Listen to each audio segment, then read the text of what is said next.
그때 백성들이 그들의 아내와 함께 크게 부르짖어 그대 형제인 유다 사람들을 원망하는데 어떤 사람 말하기를 우리와 우리 자녀가 많으니 양식을 얻어먹고 살아야 하겠다 하고 어떤 사람 말하기를 우리가 밭과 포도원과 집이라도 주당 잡히고 이 흉년의 곡식을 얻자 하고 어떤 사람은 말하기를 우리는 밭과 포도원으로 돈을 빚내서 왕에게 세금을 바쳤도다. 우리 육체도 우리 육체 형제 육체와 같고 우리 자녀도 그들의 자녀와 같거늘 이제 우리 자녀를 종으로 파는도다. 우리 딸 중에 벌써 종된 자가 있고 우리의 밭과 포도원이 이미 남의 것이 되었으나 우리에게는 아무런 힘이 없도다 하더라. 내가 백성의 부르짖음과 이런 말을 듣고 크게 노하였으나 깊이 생각하고 귀족들과 민장들을 꾸짖어 그들에게 이르기를 너희가 각기 형제에게 높은 이자를 취하는다 하고 대회를 열고 그들을 쳐서 그들에게 이르기를 우리는 이방인의 손에 팔린 우리 형제 유다 사람들을 우리의 힘을 다하여 도로 찾았거늘 너희는 너희 형제를 팔고자 하느냐 더구나 우리의 손에 팔리게 하겠느냐 하매 그들이 잠잠하여 말이 없기로 내가 또 이르기를 너희의 소행이 좋지 못하도다. 우리의 대적 이방 사람의 비방을 생각하고 우리 하나님을 경외하는 가운데 행할 것이 아니냐. 나와 내 형제와 종자들도 역시 돈과 양식을 백성에게 구워 주었거니와 우리가 그 이자 받기를 그치자. 그런즉 너희는 그들에게 오늘이라도 그들의 밭과 포도원과 감람원과 집이며 너희가 구워준 돈이나 양식이나 새 포도주나 기름의 100분의 1을 돌려보내라 하였더니 그들이 말하기를 우리가 당신의 말대로 행하여 돌려보내고 그들에게서 아무것도 요구하지 아니하리이다 하기로 내가 제사장들을 불러 그들에게 그 말대로 행하겠다고 맹세하게 하고 내가 옷자락을 털며 이르기를 이 말대로 행하지 아니하는 자는 모두 하나님이 또한 이와 같이 그 집과 산업에서 털어버리실지니 그는 곧 이렇게 털려서 빈손이 될지로다 하매 회중이 다 아멘하고 여호와를 찬송하고 백성들이 그 말한 대로 행하였느니라. 아멘. 주만 바라볼지라. 찬양합시다.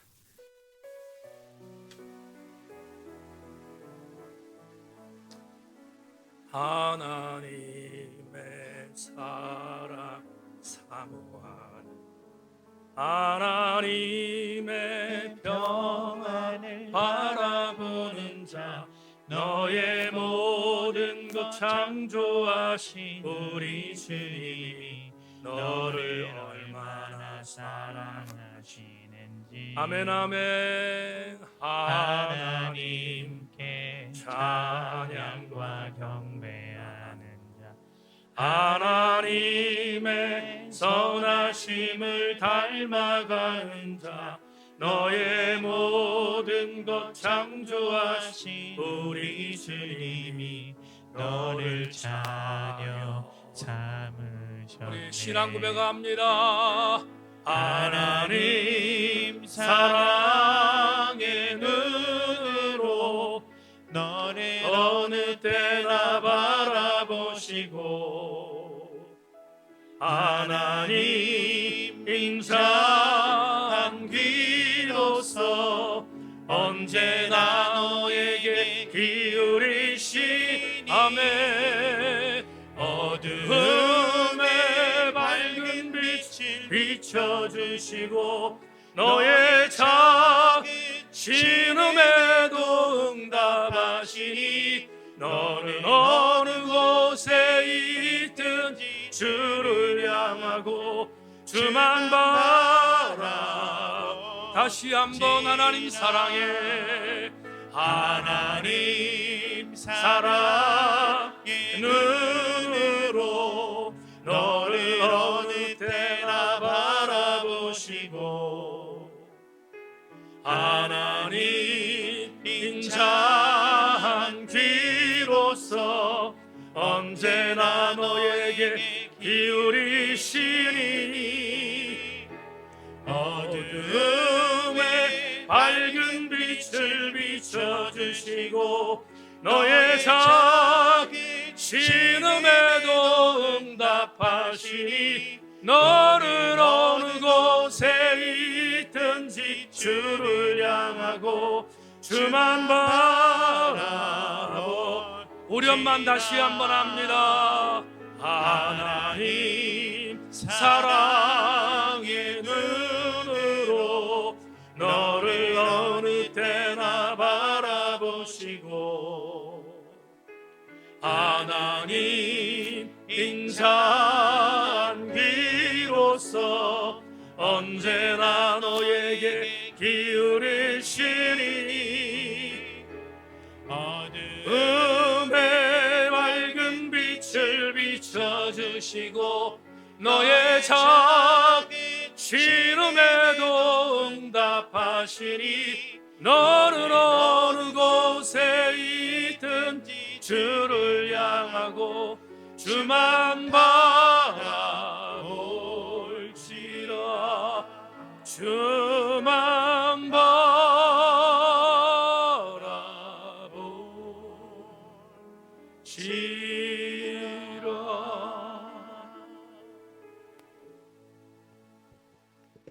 올해 첫 번째 주일 설교를 듣고 난 교우들 예배당을 빠져나갈 때 이 찬양의 가사대로 고백하고 결단하고 나가게 하여 주옵소서. 오늘 말씀의 은혜 속에 함께 거하실 주님을 기대하고 우리 모든 성도들을 성령으로 감동감화시켜 주옵소서. 예수 그리스도의 이름으로 기도 올리옵나이다. 아멘. 오늘 여러분과 함께 나눌 말씀의 제목은, 한번 제목을 같이 따라합시다. 시작. 느헤미야가 니에미야 했다. 한 번만 더 합시다. 시작. 느헤미야가 니에미야 했다. 이런 제목 갖고 말씀의 은혜를 나누겠습니다. 아주 오래전에 이완 전사가 서울신학대학을 입학해서 학부를 다니던 어느 날 제게 찾아와서 아주 우울한 얼굴로 이렇게 말했던 기억이 있습니다. 그날 아들은 대단히 우울한 얼굴을 띠고 이렇게 말했습니다. 아버지, 서울신학대학교에 입학해서 정말 힘든 것은 아버지와 관계를 맺고 있는 사람들과 만나는 만남 그때가 힘듭니다. 어느 날 교수님 한 분이 제게 엘리베이터 안에서 이렇게 말했습니다. 너 혹시 제천에서 목회하는 이강동 목사 아들 아니니? 그렇지, 똑같이 생겼다. 당황해서 그렇습니다라고 말을 하자 교수님이 제게 이렇게 말했어요. 이강동 목사 아들이니까 이강동 목사답게 목회하는 훌륭한 목회자가 되어라 라고 이야기해 주었다는 것입니다. 그런데 이후에 이런 수없는 말을 학교에서 들었는데 아버지, 제가 감당할 몫이 얼마나 큰지 아십니까? 부담됩니다 라고 제게 항의적으로 말했던 기억이 지금도 생생합니다. 저는 뒤돌아보면 서울신학대학교 교수들과 후배들과 또한 선배들이 제 아들에게 관심을 갖고 그렇게 일러준 말에 대하여 감사하지만 한편으로 제 아들이 그 말을 들을 때마다 얼마나 무거운 짐을 짊어졌을까 생각하니 아들에게 미안한 마음을 금할 길이 없었습니다. 이런 생각을 한번 해보기를 바랍니다. 누군가에게 누구누구답게 살아야 돼 라고 말을 듣는다면 그 말은 그때부터 짐이 됩니다. 어떤 사람에게 어떤 이미지가 그 사람의 정체성으로 굳어졌을 때 그 정체성대로 살아가는 것은 적지 않은 부담일 수밖에 없습니다. 지난주 종편인 TVN에서 벌거벗은 세계사라는 프로그램을 우연히 시청하게 되었습니다. 그날 테마는 찰스 다윈의 진화론을 파헤치는 것이었습니다. 찰스 다윈의 진화론을 설명하던 교수는 찰스 다윈의 진화론에 대하여 이야기하다 진화론의 사생아적인 치명적인 아픔을 소개했습니다. 그 아픔은 유드닉스, 후생학이었습니다. 분명히 찰스 다윈의 진화론은 과학적인 근거를 갖고 기독교계의 여러 가지의 상황들에 도전하는 파국적인 충격적인 메시지인 건 분명하지만 진화론이 가져온 치명적인 폐해는 우생학이었음을 그 교수는 진단했습니다. 대체 우생학이라는 것이 뭔가? 네이버 위키피디아 사전에서 우생학의 정의를 찾아보았습니다. 우생학은 종의 개량을 목적으로 인간의 선발 육종을 찬성하는 유사 과학이다.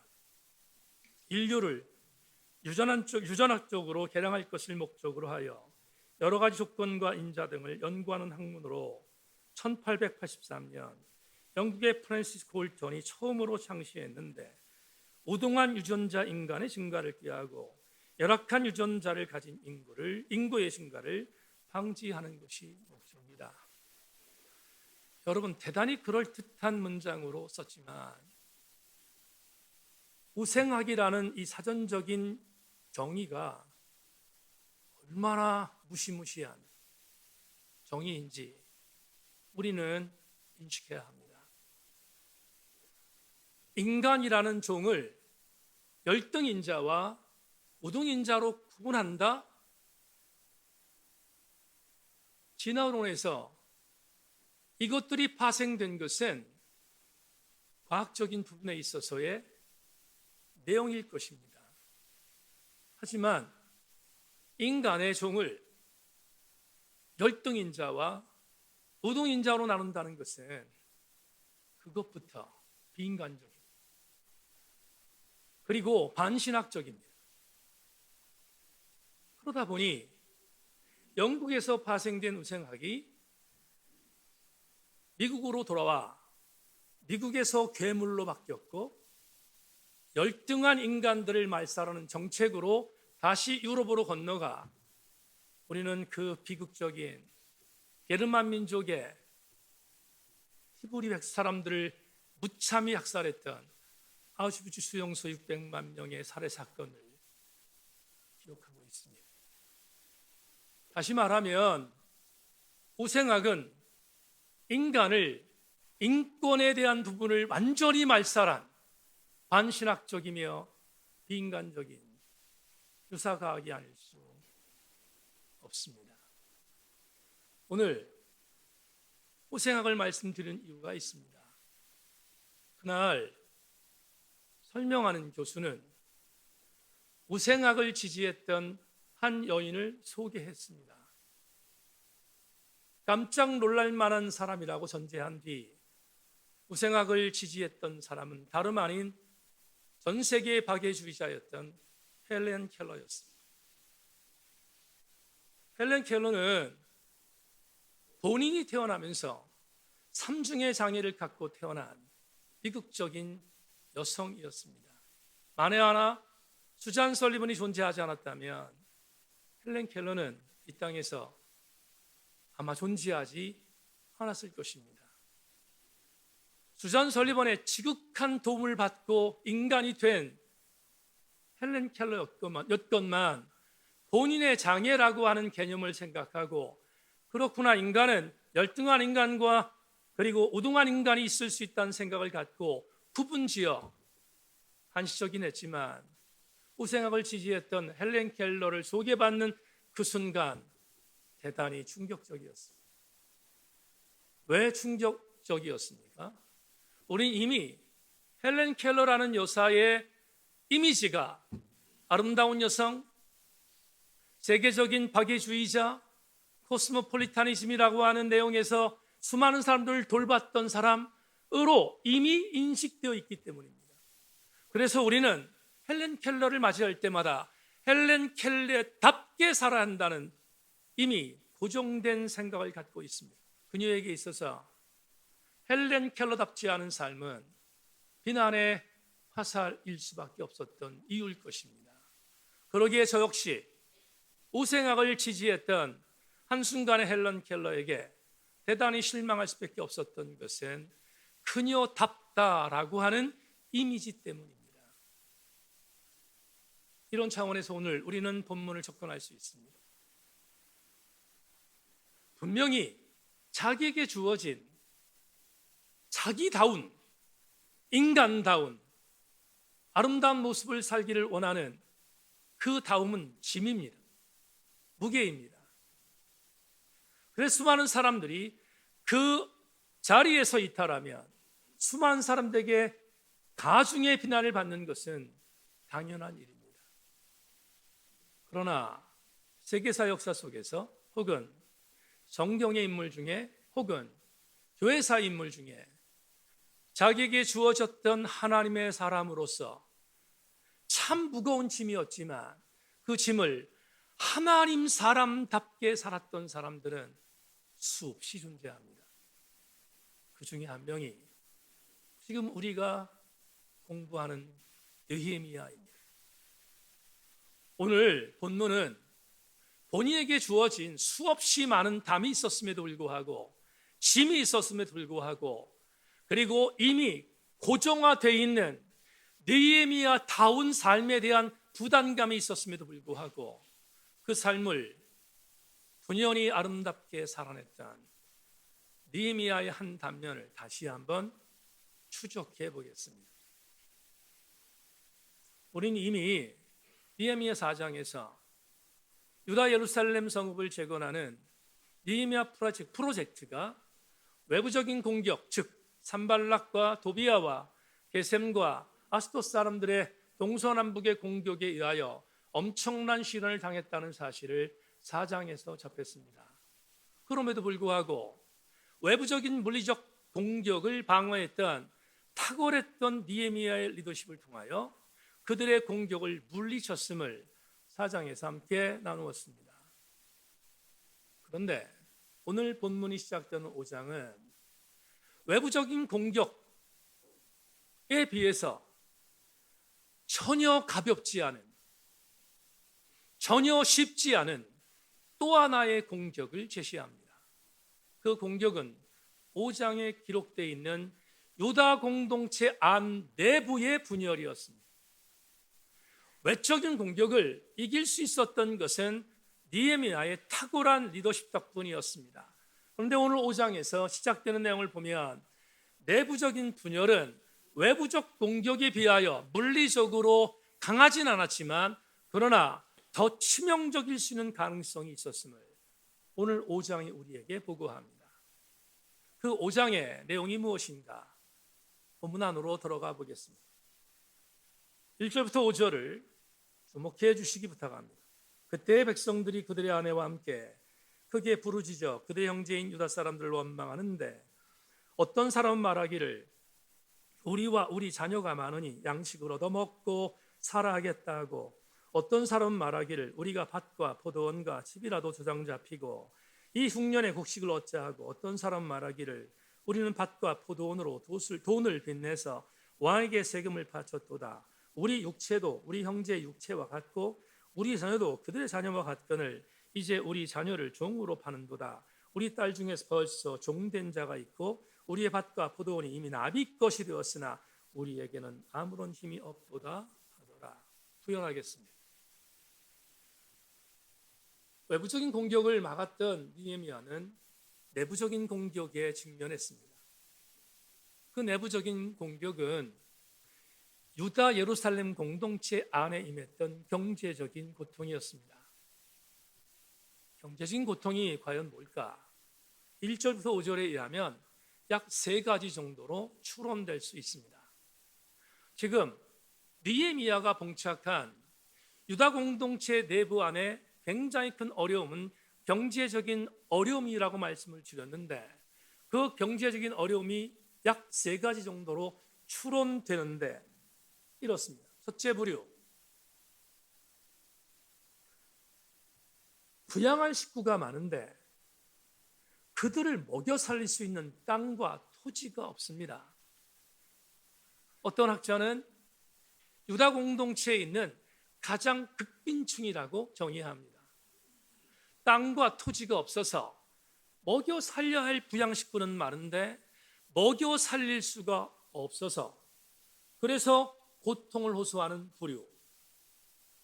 어쩔 수 없이 남에게 구걸하지 않으면 먹고 살 수 있는 방법이 없는 극단적 빈민층이 유다 백성 중에 한 부류였습니다. 두 번째 부류는 첫 번째 부류에 비해서는 모양새가 좀 낫지만 도진개찐입니다. 왜냐하면 이들은 토지와 경작할 밭은 있었는데 때마침 정말 공교롭게 흉년이 들었습니다. 그러자 경작할 수 있는 방법이 없어졌고 그들은 역시 마찬가지 먹고 살 수 있는 길이 없어지자 이들은 어쩔 수 없이 자기가 갖고 있었던 부동산, 토지와 밭을 담보로 하여 빚을 내 고향 식구들을 먹여 살려야 하는 빚쟁이들이었습니다. 마지막 세 번째, 이들은 첫 번째 부류와 두 번째 부류에 비해서는 훨씬 낫습니다. 왜냐하면 이들은 토지도 있고 또 밭도 있고 어느 정도의 재산도 있습니다. 그래서 그들이 갖고 있는 내용들에 대한 것 가지고 자기들 가족을 부양하는 것은 괜찮았는데 문제는 바사의 지배국이었던 유다 예루살렘은 세금을 내야 했는데 그 세금을 감당할 수 있는 방법이 없어서 그래서 역시 세금 때문에 빚을 내서 살아야 하는 또 다른 경제적 고통을 당하는 세 번째 부류가 있습니다. 첫 번째, 두 번째, 세 번째 부류의 공통분모는 유다 예루살렘 공동체 안에 있는 사람들인데 모두가 경제적인 고통을 호소하고 있다는 공통점이 있습니다. 그러면 우리는 한번 질문해야 합니다. 이들이 왜 이렇게 어려웠을까? 이들이 왜 이렇게 경제적인 고통을 당해야 했을까? 그 이유는 무엇일까? 그 이유에 대한 답이 이어진 6절 이하에 있습니다. 먼저 6절을 보면 느헤미야가 이 고통을 당하는 사람들의 호소를 듣고 나서 어떻게 반응했는지가 6절에 있습니다. 6절, 내가 백성의 부르짖음과 이런 말을 듣고 따라합시다. 크게 노하였으나, 한 번만 따라합니다. 크게 노하였으나. 여러분, 여기 노하다라고 번역되어 있는 히브리어 하라라는 단어를 우린 지난주 수요일 창세기 강의를 통하여 이미 살폈습니다. 창세기 30장에 보면 야곱의 둘째 아내였던 라헬이 언니 레아가 아들을 낳자 시기했습니다. 화가 났습니다. 남편에게 시비를 겁니다. 내가 자녀를 낳지 못하는 것은 그건 당신 탓이야 라고 공격했습니다. 그러자 유일하게 사랑했던 아내 라헬이 공격하는 그 공격에 대하여 사랑했던 이유 때문에 한 번도 라헬을 다그치지 않았던 야곱이 갑자기 화가 났습니다. 그리고 라헬에 대하여 야곱도 드디어 공격적으로 반응한 장면이 창세기 30장 2절이었음을 우린 지난 수요일 날 설교를 통해 살폈습니다. 창세기 30장 2절 이렇게 말씀합니다. 야곱이 라헬에게 성을 내어 이르되 그대를 임신하지 못하게 하시는 이는 하나님이시니 내가 하나님을 대신하겠느냐. 여기 야곱이 라헬에게 성을 내다라고 되어 있는 성내다라는 단어가 오늘 본문에 있는 느헤미야가 크게 분노했던 하라입니다. 똑같은 단어입니다. 수요일 날 하라의 문자적인 의미를 이렇게 설명했습니다. 하라라는 단어는 사람의 얼굴에 홍조가 들어서 불그락 할 정도로 색깔이 변하는 상태의 흥분 상태라고 해석했습니다. 오늘 느헤미야는 고통을 호소하고 있는 세 명의 부류의 고통을 들은 뒤에 얼굴에 홍조가 바뀌었습니다. 화가 머리끝까지 치밀었던 것을 상징합니다. 느헤미야는 대단히 철저한 리더십을 갖고 있었던 사람이 여기에 감정적인 변화를 별로 보이지 않았지만 오늘 6절에 보면 감정적인 변화가 있음을 보여줍니다. 얼굴이 붉어졌습니다. 화가 머리끝까지 치밀었음을 성경이 우리에게 제시합니다. 왜 화가 났을까?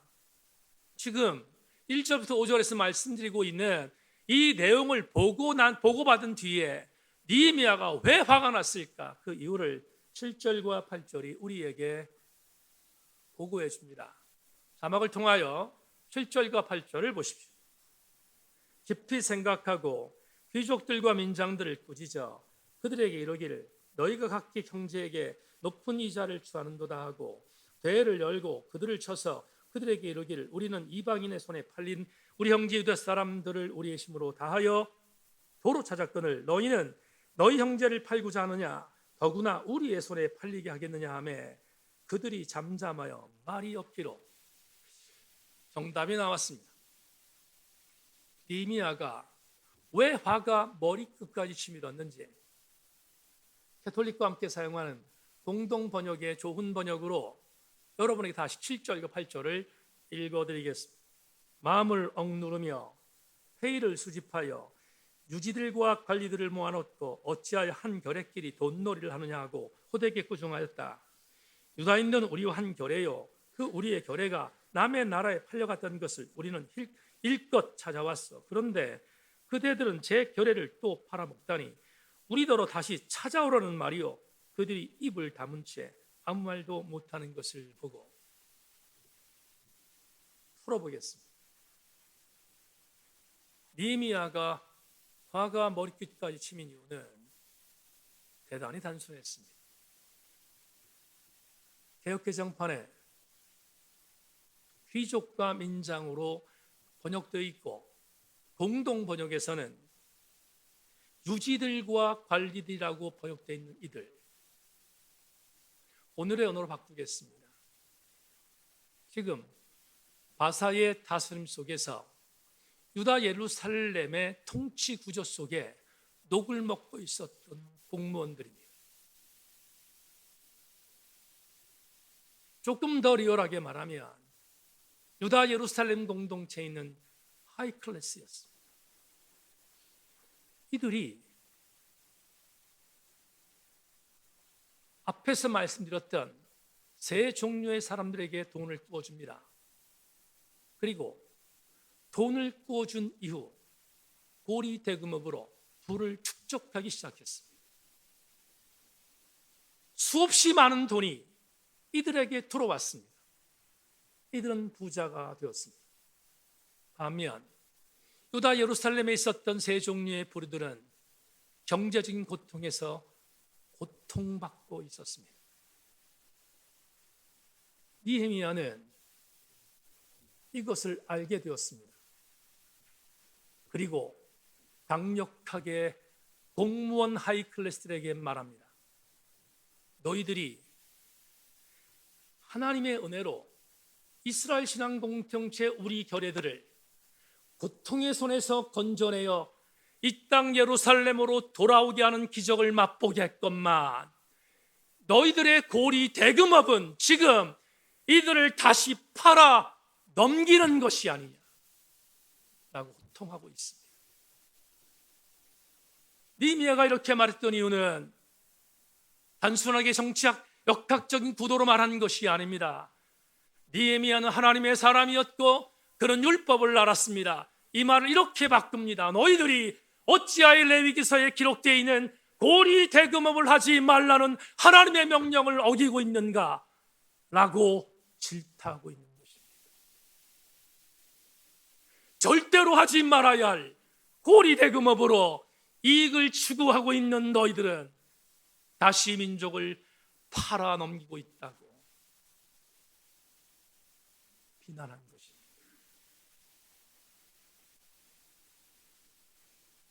느헤미야가 이렇게 말할 수 있었던 이유는 이 당시에 이들의 악질적인 행동에 분노했기 때문입니다. 백스대학교의 홍병원 교수가 이 당시에 고리 대금음을 이렇게 주석했습니다. 개인적인 사정에 빚을 진 사람들도 있었다. 당시 연유율이 보통 20%였는데 최고 40 내지 60%까지 치솟았다고 한다. 이런 상황 속에서 부유층이 가난한 사람들을 위하여 합리적인 선에서 돈을 구워주며 손을 내밀었다면 좋았을 텐데 오히려 서민들의 처지를 악용하여 더 많은 돈을 벌어들이려고 했다. 사실 율법은 이자를 받고 돈을 빌려주는 것을 금하고 있다. 소위가 악한 이들의 악한 행위를 보고 느헤미야는 강력하게 비난하고 있습니다. 느헤미야의 강력한 비난을 다시 한번 되새긴다면 8절은 오금을 저리게 합니다. 8절에서 느헤미야가 고리대금업으로 또 다른 어려운 자를 고통 주게 만들고 있는 이들을 향하여 이렇게 말했습니다. 그들에게 이러기를 우리는 이방인의 손에 팔린 우리 형제 유다 사람들을 우리의 힘을 다하여 도로 찾았거늘 너희는 너 형제를 팔고자 하느냐 더구나 우리 손에 팔리게 하겠느냐 하며 그들이 잠잠하여 말이 없기로 치명타를 날렸습니다.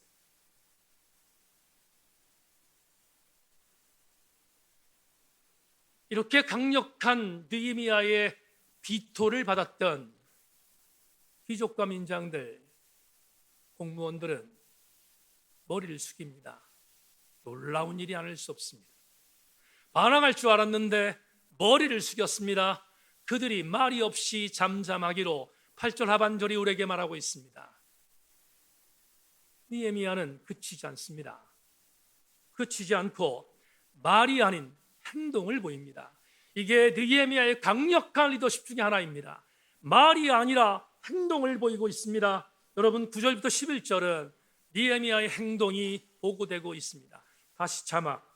내가 또 이르기를 너희의 소행이 좋지 못하도다. 우리의 대적 이방 사람의 비방을 생각하고 우리 하나님을 경외하는 가운데 행할 것이 아니냐. 나와 내 형제와 종자들 역시 돈과 양식을 백성에게 구워 주었거니와 우리가 그 이자 받기를 그치자. 그런즉 너희는 그들에게 오늘이라도 그들의 밭과 포도원과 감람원과 집이며 너희가 구워준 돈이나 양식이나 포도주나 기름의 100분의 1을 돌려보내라 하였더니 깜짝 놀라는 보고가 있습니다. 여러분 돈을 구워준 사람은 악질적인 공무원들뿐만이 아니었습니다. 놀라운 사실은 느헤미야도 돈을 구워주었다고 말합니다. 그런데 기가 막힌 감동이 뭡니까? 고통을 당하는 이 세 부류 사람들에게 느헤미야와 그의 식구들도 돈을 구워주었지만 그들은 단순하게 돈을 구워주었습니다. 이자를 받지 않았다고 말하지 않습니다. 율법을 어기지 않았습니다. 누군가에게 돈을 주려면 이자를 받지 말라는 율법서를 그대로 순종했던 느헤미야는 자신 있게 말합니다. 그러므로 나와 내 종자들도 이렇게 했으니 너희도 이렇게 하라 명령하면서 세 가지를 요구합니다. 느헤미야의 세 가지 요구가 뭘까? 어떤 이는 이것을 보고 공산주의적인 혁명과 같은 선언이라고 말하지만 과격합니다. 여러분 느헤미야가 이들에게 요구했던 세 가지가 뭘까? 단순합니다. 저는 공산주의자 같은 혁명군자가 말하는 요구라고 해석하지 않습니다. 오히려 마땅히 되돌리는 일이었습니다. 세 가지가 뭘까? 첫째, 담보로 잡혀 있었던 부동산을 반환하라. 두 번째, 이자를 받고 있는 모든 이자를 면제하라.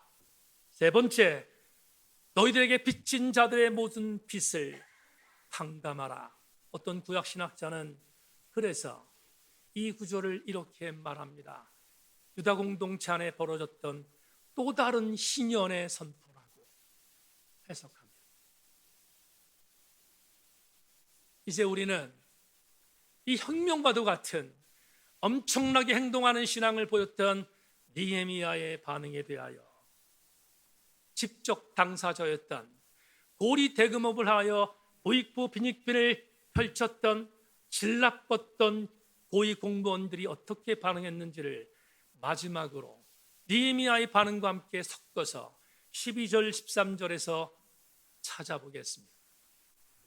그들이 말하기를 우리가 당신의 말대로 행하여 돌려보내고 그들에게 아무것도 요구하지 아니하리라 하기로 내가 제사장들을 불러 그들에게 그 말대로 행하겠다고 맹세하게 하고 내가 옷자락을 털며 이르기를 이 말대로 행하지 아니하는 자는 모두 하나님이 또한 이와 같이 그 집과 산업에서 털어버리실지니 그는 곧 이렇게 털려서 빈손이 될지로다 하며 회중이 다 아멘하고 여호와를 찬송하고 백성이 그 말한 대로 행하였느니라. 교우 여러분, 설교 준비하다가 목사로서 대리만족의 영적 쾌감을 느꼈습니다. 12절부터 13절 말씀은 정말 아멘 아멘 할 수밖에 없었던 강력한 은혜를 저에게 주었습니다. 느헤미야는 담보로 잡혀있는 부동산을 반환하고 이자 지급을 면제하며 모든 빚을 탕감하라고 요구한 강력한 선포를 했습니다. 그러자 느헤미야의 말을 들었던 고리 대금업자들이 순종합니다. 여러분, 다시 순종합니다. 그리고 그들은 세 가지를 실천합니다. 이 정도가 되면 느헤미야가 감동받아야 합니다. 이 정도가 되면 됐어, 그래 이제 됐어 라고 말해야 합니다. 그런데 얼마나 느헤미야가 무서운 사람이었는지 여기서 끝내지 않습니다. 그렇게 세 가지를 순종하겠다고 말했던 그들을 향하여 그들을 모읍니다. 모아서 제사장에게 데리고 갑니다. 그리고 제사장들 앞에서 다시 고백하게 합니다. 이 세 가지를 약속하겠다고 다시 말하게 합니다. 오늘의 언어로 바꿉니다. 느헤미야는 약속을 실천하겠다는 것을 말로 받지 않고 제사장 앞에서 공증받았습니다. 당시 제사장 앞에서 말한 것은 절대로 변하면 안 되는 공증의 소력이 있었기 때문입니다. 대단히 무서운 리더십입니다.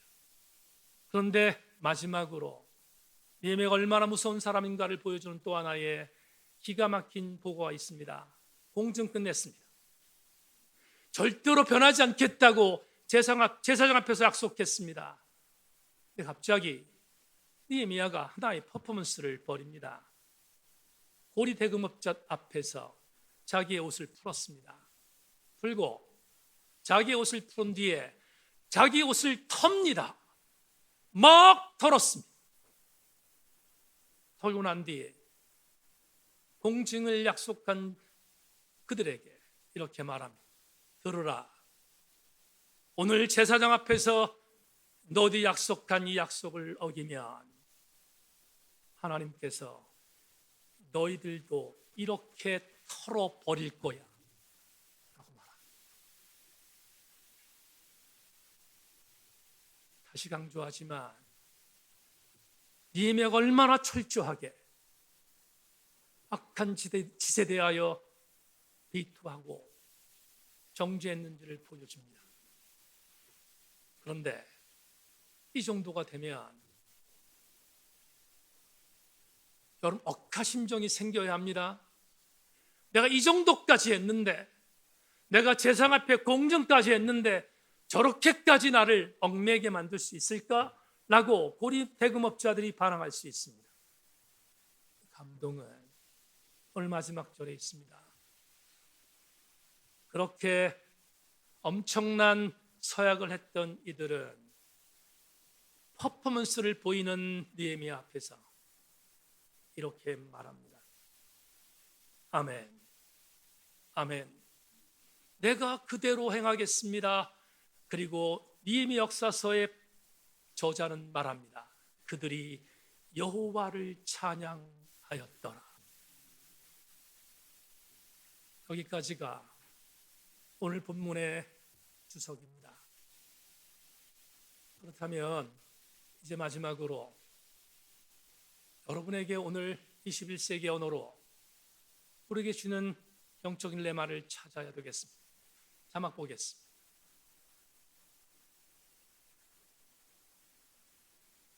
저는 보편타당하게 문장을 만들어야 되기 때문에 이렇게 만들었는데 이렇게 바꾸겠습니다. 니에미야는 하나님만 주목하는 정체성을 갖고 있었다. 오늘 설교 제목을 느헤미야가 니에미야 했다라고 정했습니다. 여러분, 언어 유희로 이렇게 정한 것이 아닙니다. 목회자가 설교를 준비하고 설교 제목을 설정할 때 그냥 정하지 않습니다. 여러분, 느헤미야가 느헤미야 했다라고 설교 제목을 정한 이유는 오늘 레마 때문이었습니다. 느헤미야는 하나님만을 바라봤던 정체성의 사람이었기에 느헤미야는 이렇게 강력하게 행동하는 리더의 모습을 보였음을 여러분에게 설교했습니다. 그렇다면 왜 제가 설교의 제목을 느헤미야가 느헤미야 했다라고 정했을까? 이유는 이름 때문입니다. 느헤미야 강의를 시작하며 느헤미야라는 이름의 뜻을 여러분에게 말씀드렸습니다. 느헤미야, 느헤미, 위로자라는 뜻입니다. 야, 하나님이란 뜻입니다. 그러면 느헤미야는 무슨 뜻인가? 하나님만이 위로자라는 뜻입니다. 느헤미야가 이렇게 강력한 리더십을 갖고 굴곡되어지며 유다 성벽의 재건을 방해하는 수많은 악한 것들과 싸울 수 있었던 유일한 이유는 느헤미야는 하나님께서 주시는 위로가 진짜 위로이지 사람이 주는 위로가 아닌 것을 알았기 때문입니다. 하나님만이 나에게 위로자 되신다는 사실에 흔들리지 않은 정체성이 그는 이렇게 리더십을 통하여 내부적인 공격을 막을 수 있었던 것입니다.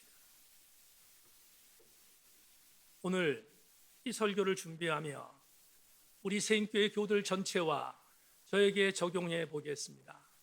설교를 마무리하며 설교 원고를 탈구하는 어간 이런 생각이 들었습니다. 이강동 목사야, 너는 니네 세인 공동체 안에 귀인과 민장같이 주도권을 갖고 물리적으로 아니면 근권적으로 너에게 뭔가를 제시해주며 너의 유익을 위하여 말하는 사람 앞에서 그들에게 하나님의 말씀을 올곧이 증거할 수 있겠느냐라고 물으셨습니다. 떨렸습니다. 우리 세인교회 성도들에게 아무리 귀에 불편하더라도 하나님 말씀이 아닌 것, 저들에게 달콤한 말씀을 증거하는 목사로 변질되고 있다는 사실에 대한 경계로 주께서 저에게 말씀하신 음성을 들었기 때문입니다. 예배 나오신 여러분, 담임 목회자가 뭔가를 여러분을 위하여 사역을 준비하고 여러분의 영적인 지침을 내렸을 때 그게 불편하면 아멘 하십니까? 순종하십니까? 여러분들이 순종하지 않고 여러분들이 거부하는 그것이 두려워 목회자는 이제는 이렇게 하지 말아야 돼. 이제 나도 싸우기 싫고 이제 나도 저들과 함께 등지기 싫고 이제 나도 저들과 함께 그냥 좋은 게 좋은 거야 라는 마음을 갖고 달려가기 위하여 포퓰리즘에 입각하여 여러분의 귀에 달콤한 소리를 전달하기 위하여 내가 이 강단을 섰다면 저는 타락한 목사입니다. 교우 여러분, 설교가 존 스타트는 이렇게 말합니다. 달라스 윌라도 이렇게 말했습니다. 설교는 불편한 자를 편안하게 하고 편안한 자를 불편하게 하는 것이 설교다. 오늘 여러분, 설교를 통하여 세인교회 성도답게 살라는 말이 불편하다고 생각하여 제가 영적인 부담감을 주지 않기 위하여 여러분에게 여러분의 귀에 달콤한 말을 전한다면 제가 어찌 하나님의 메신저가 될 수 있겠습니까? 저는 여러분에게 권고합니다. 느헤미야는 굴복하지 않았습니다. 느헤미야는 타협하지 않았습니다. 그 이유는 느헤미야는 자기 이름의 뜻대로 살았기 때문입니다. 하나님만이 위로자인 것을 믿었기에 사람의 위로에 넘어가지 않았고 사람의 위로를 통하여 현혹당하지 않았습니다. 우리 교우들에게 권고합니다. 시대가 악하지만 우리 교우들에게, 여러분에게 권고합니다. 타협하여 귀에 달콤한 것들을 듣기 원하는 시대가 되었지만 이게 하나님의 정도의 말씀이며 이게 신학적이며 이게 올바른 성서의 말씀이라면 여러분 모두 달콤하지 않더라도 아멘해야 합니다. 그리고 하나님께서 그 아멘하는 길을 달려가는 자에게 주시는 끝까지 승리하는 모습을 확신하고 이 길을 달려가야 되지 않겠습니까? 말씀 맺겠습니다. 지난 토요일에 여러분 기도해 주셔서 이완 전사가 결혼을 잘 했습니다. 은혜 중에 마쳤습니다. 모든 결혼식이 그렇지만 결혼식 예식 중에는 양가 부모에게 인사하는 순서가 있습니다. 우리 아들도 예외가 아니었습니다. 순서에 따라서 아들과 며느리가 장인 장모님, 친정어머니와 친정아버지 앞에 섰습니다. 그리고 양육해 준 어머니에게 감사하고 이렇게 사랑하는 딸을 아내로 주신 장인 장모님에게 아들이 겸손하게 큰절하며 인사했습니다. 장인 장모에게 인사를 마친 아들과 친정 어머니와 친정 아버지 인사를 마친 며느라이가 저와 제 아내 앞으로 와서 섰습니다.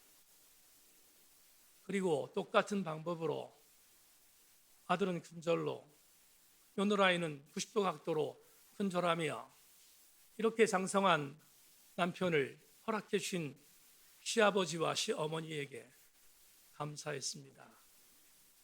제가 드디어 시아버지가 됐습니다.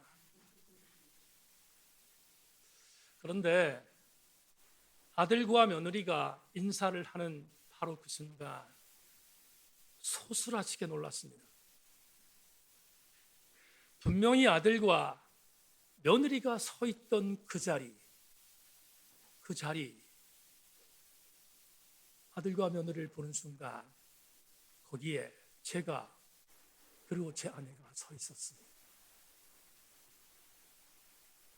불과 34년 전에 그 자리에 저와 제 아내가 서 있었습니다.